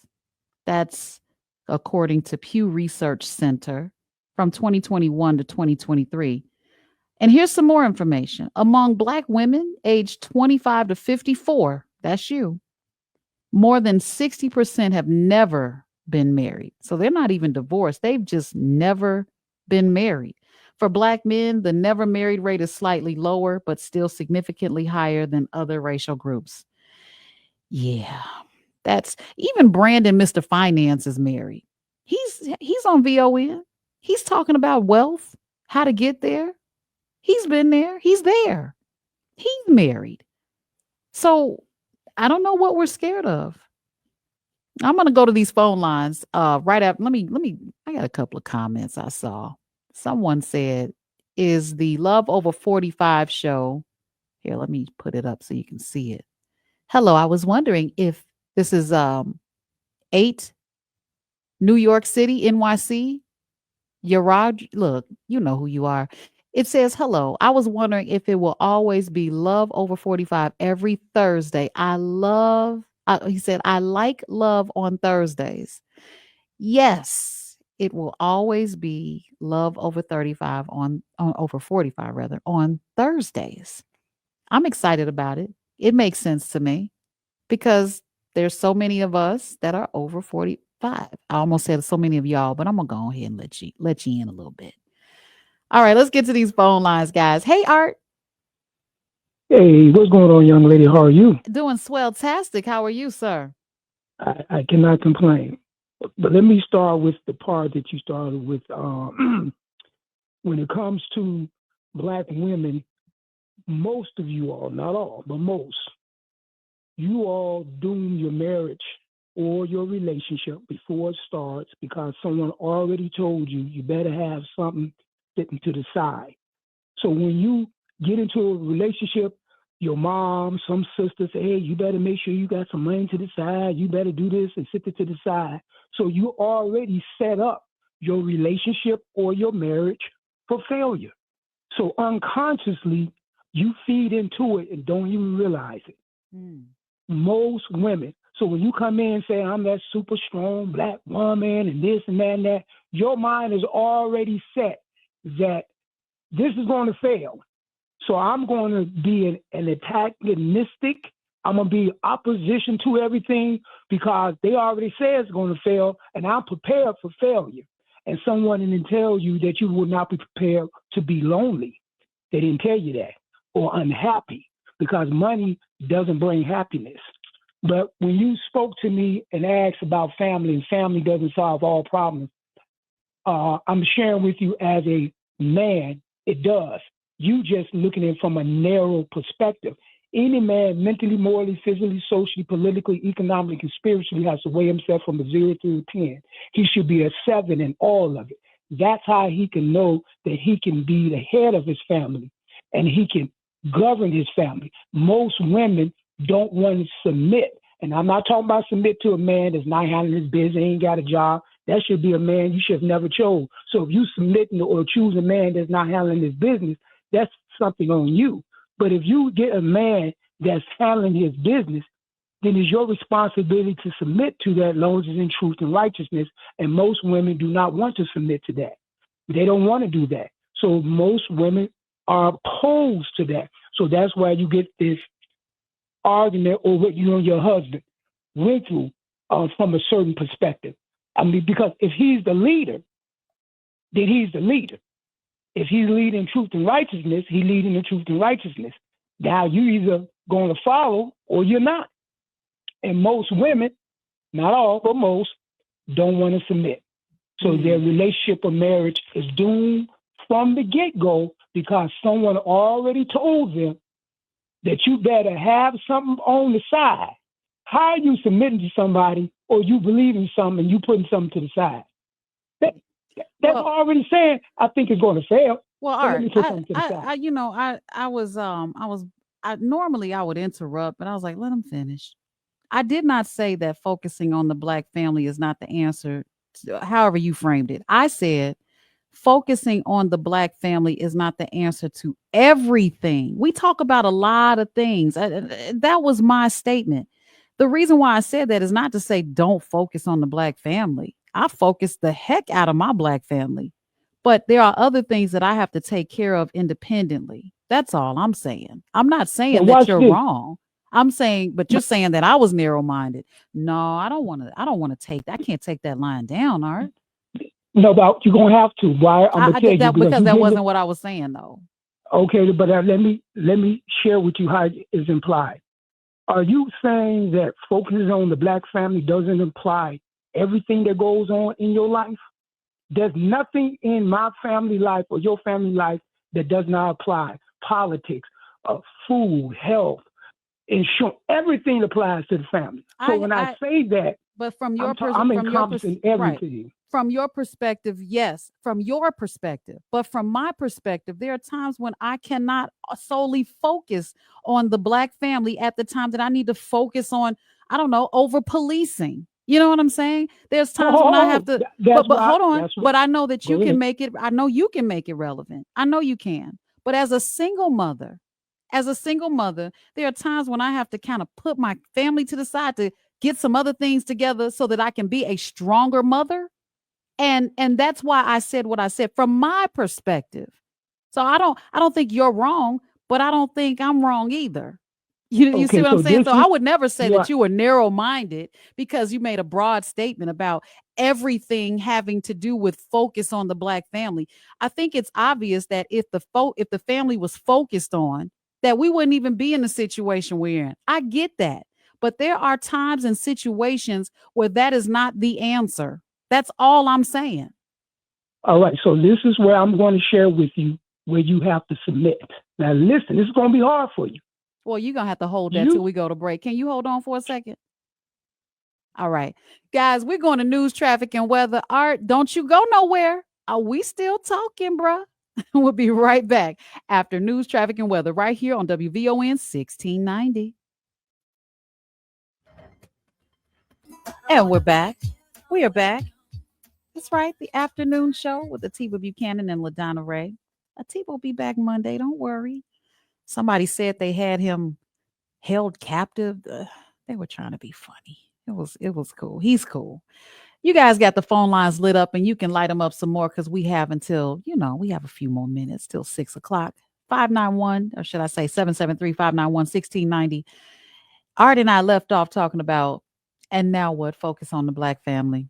And like I said, I understand your perspective, but I'm just saying there are plenty of strong black families out there. We just don't get to see them when it comes to mainstream media. They want to show us in a deficit when it comes to that. And yeah, the divorce rates are high and unmarried rates are high, but there are some successful black families out there, even 2-parent households, educated, I agree with you. Educated, employed, law-abiding, but they're still facing discrimination. I agree with you. 1 million. They're still having education challenges. They still have healthcare inaccessibility issues, and policing is a big thing. There's a systemic racism storm going on, so that's why I said there's a time for this and there's a time for that. Focusing on the black family, I'm not minimizing what you say. I love it when you say that because it's like, somebody's gonna get it. But at the same time, there's some focus issues that we don't have on other areas because we're a little distracted by too many issues. Now, first of all, I agree with you 100%. There are successful black men in married and have things going on. So let's leave that there. I want to say 3 quick things. One, most black strong men that just wants a woman who can submit, and can't submit because he's looking for someone who can help him meet that goal. He's already driven. He's already determined. He has all these things going. He wants a woman to help him meet his goal. And when he chooses you, it's because he feels you have a quality to help him meet that. You don't have to teach him to get up and take care of general business. He needs someone who can help him meet whatever his ultimate goal is. That's number one. And the second thing, when I say focus on the black family, everything you doing, young lady, when you say about the police, you doing it for your family. That's why you're doing it, because you say, I got sons, and my sons and other people got sons and daughters, and if these police are out of line, they will abuse my children, which is my family.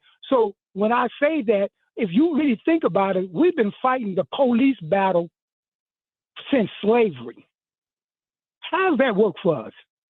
Have we been fighting, rebuilding, re-strengthening the black family? Because if your family is in order, your children have very little interaction with the police. I got 3 sons and a daughter, and we live in the Inglewood area. I know. I can't name 3 times that I have dealt with the police with my son, or he called me and say, Dad, the police and jumped me or did this or did that, because he ain't in the streets. Yeah. So you have very little interaction with the police. But I'll leave with that and share with you. Walgreens over here on 63rd Street is shutting down over here in the Inglewood area next month on the 5th. And if you see how that Walgreens look, because it was a shooting out there, number one, but it's so horrific and trash, garbage and thievery, we will no longer have a Walgreens over here in the Inglewood area anymore, over here on 63rd and Low. But I'll leave you with that, young lady, because I would like to hear other people. Before you leave, that's an unfortunate thing, because that happened in Pullman area when Aldi's left, and that was the only shopping facility that they had. Now it's a food desert. So with Walgreens leaving, don't forget to reach out to people like your alderman. I know we know this, but there's also the Greater Inglewood Development Corporation right there on 63rd off of Halsted, that you can go to about these issues. Don't forget that, Art. Let me just share this. Yeah. It ain't Walgreens, young lady. Yeah. It's the lack of a community code of conduct. Right. That's one thing. Walgreens ain't throwing garbage on the ground. That's why I said what I said. Greater Inglewood Community Development Center. They're a nonprofit, and they are all about getting that neighborhood together. That's why I said reach out to them. Miss O. Okay? No problem. All right, young lady. May God continue to bless. Focus on the black family. Okay. All right, guys. That was Art. All right. I'm going to get to the next phone call. Hey, Marvin. Hello, LaDonna? Yes, sir. Okay, yeah, thanks for taking my call. Yeah, I agree with Art on some things, and some things I have questions about. But I think everybody's problem, I can only really speak for myself. Mm-hmm. You know, I think he's right that sometimes the women do get to listening to the wrong people. I agree. And, when you don't focus on the right things, and, I've dealt with, women that they just don't get it. They don't understand, and they're trying to impress people. And I mean, everybody have their own issues, you know what I'm saying? But they don't see it until it's too late. So I'm saying, to strengthen the black family, you have to focus on economics in terms of what has weakened the black family. When you can't get a livable wage job, when they move the jobs out, and, put in the drugs and all that stuff, all this political stuff, that has hurt the black family. And these operations, that have ran in our community, the blacklisting and all of that. And I don't think Art really understand the underlying force government having a lot to do with destroying our family too, like the Iran countries and all that stuff, Right. I feel the same way. Yeah. Marvin, one more thing though. Yeah. What Art is talking about, in my opinion, is the goal, but the objectives are not mentioned. We don't have the objectives. Like, how do we reach the goal of strengthening the black family? And part of what you mentioned is what I'm talking about. The economic delivery of our community is just short. So it's different. And then there's another thing.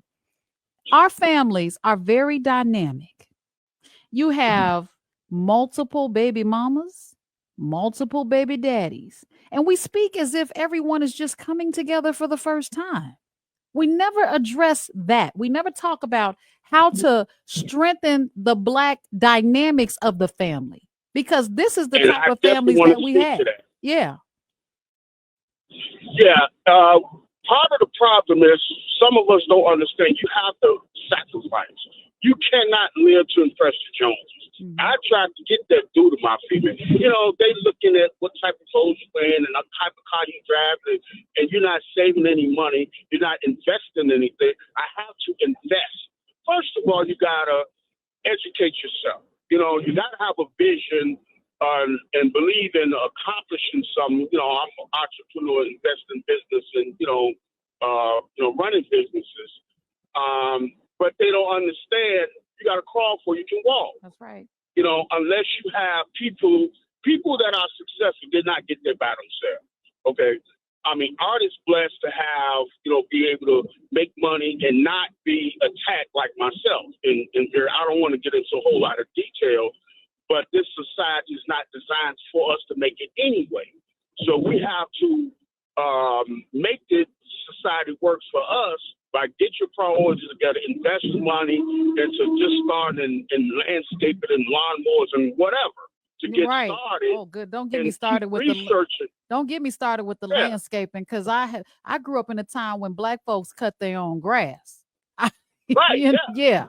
So my point is, as a Black man, when I've been unemployed, I got to create my own job. That's right. I mean, you know, so I try to get these kids to understand. And what art needs to understand is this.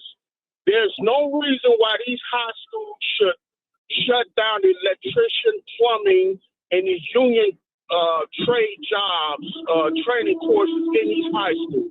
That is a disaster. Mm-hmm. And if they worry about crime, your kids out in the streets, why don't you have them being able to get in these apprenticeship programs? Worried about crime. So they let the unions decide what your kids should learn in terms of trade. And the unions have more power. They have more power than the politicians and the government. Absolutely. That's part of hurting the Black family as well. All right. Thanks, Marvin. Wow. You know, we're going to get in one more caller before we go to break, guys. I see Susan. Give me some girl power. Hey, Susan. Woo, thank you. Because I'm like, okay, this is politics. I know politics is a factor. Yeah. But, you know, there's something that... Wait, Susan. You don't have your seatbelt on? I am sitting parked in my driveway. Okay. I heard the ding. I'm like, we want to keep you safe. Car. Okay, we want to keep you safe. Go ahead, Susan. I'm perfectly still in parked mode with the engine not on. All right. Just that. Charging my phone. So, boy, I really wanted to say, I'm glad that you acknowledged that your mom basically spoon-fed you poison your whole childhood. I can't believe it. Because one thing is, it is a partnership. But the thing is that when one person or both abuses that partnership, then we get bitter. And we have a lot of that in the Black community for one reason or another. Some Black men can handle the woman spending. It's like, oh, she could spend till her heart, you know, until the cows come home and I'm okay. And then the reality of most people's situation is yours, which is like, it ain't reality. Mm-hmm. You know, right. It ain't reality. It's not realistic. So even though it happened all those many years ago, because I think we're about the same age, we're still doing it today, where we're saying only my needs are important. So the thing is that we have so much abusive things happening that then we pull inward, and we're just like, I'm not going to let you take advantage of me. Even if it isn't as extreme as, you know, your example. Yeah. Then it's just like, well, you know what? I got to protect myself. Come on, Susan. We got to leave it right there, only because you took us right up to the break. Guys, it's time for traffic and weather. We'll be right back. And this is the last break of this show. But, you know, we'll be right back. See you when we get back. More from Atiba Buchanan and LaDonna Raeh coming up on the Talk of Chicago, 1690 WVON. This is what happens when Atiba's not here. Shapira and I can have our girl power songs. I love it. She was like, can I pick whatever? Yes. Because I know she gonna bring it. And see, I'm such a fool, right? Music makes me move. I know I'm from Africa somewhere. Because when those drums hit, I can't sit still.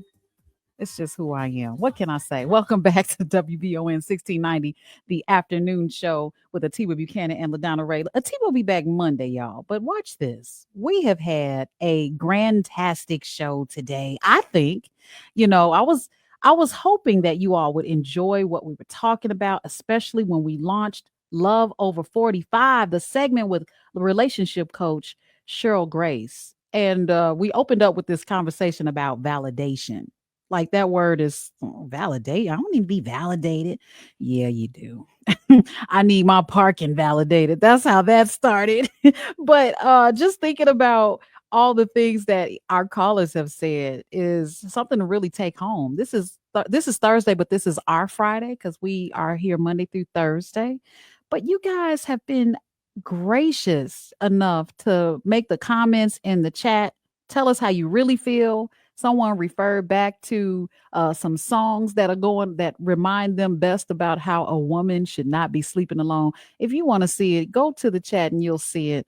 But we left off talking about how the pathway to wealth is easier when you're married.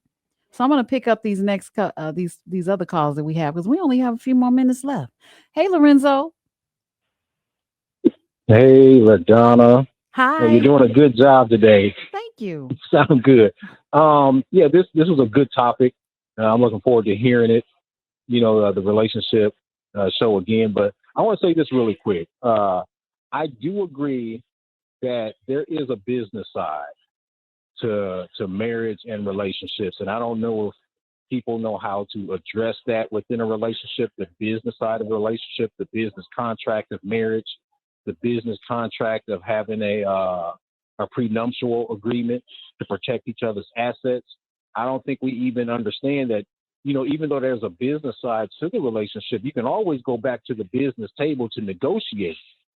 For example, if you start a business together within that relationship, that's a new negotiation within the business side of that relationship.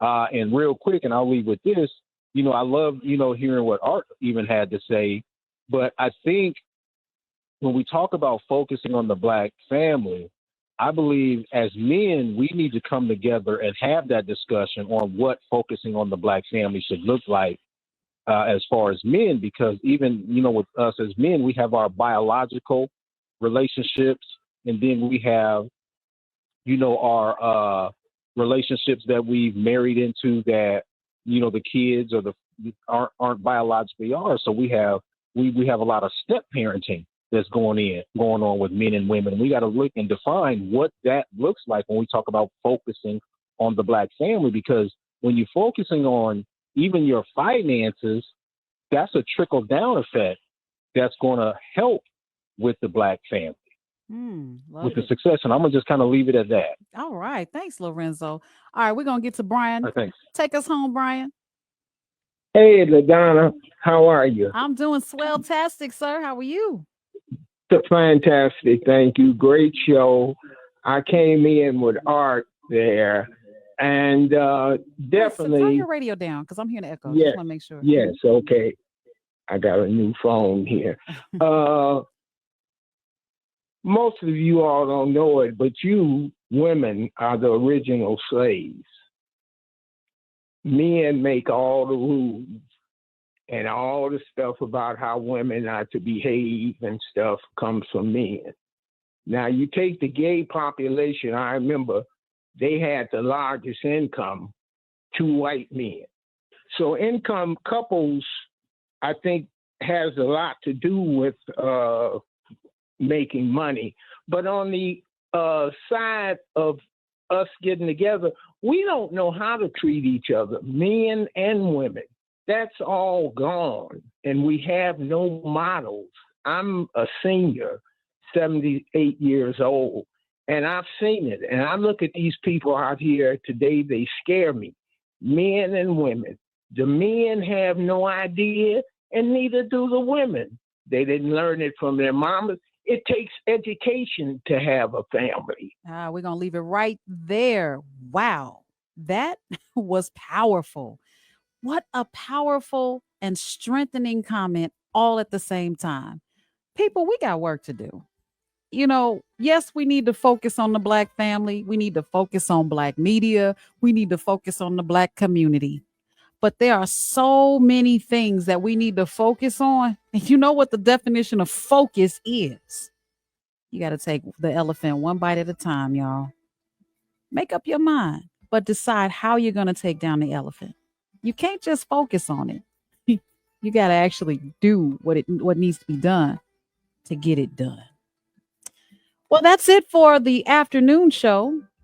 Atiba Buchanan, LaDonna Raeh will be back Monday right here in this time slot, 3 to 6. And you have, I think you guys have just been amazing. This is great. Don't forget to follow us. Watch this. We're on Instagram, Facebook. We're on, where are we? Oh, you got to go to our website and you can go to Vaughn TV. Don't forget, like I said, I watched the Kevin Hart thing. Make sure you do all of those things because without you, there's no us. And sign up for our newsletter. That's right. We have the Insider. So we will see you next week on the afternoon show.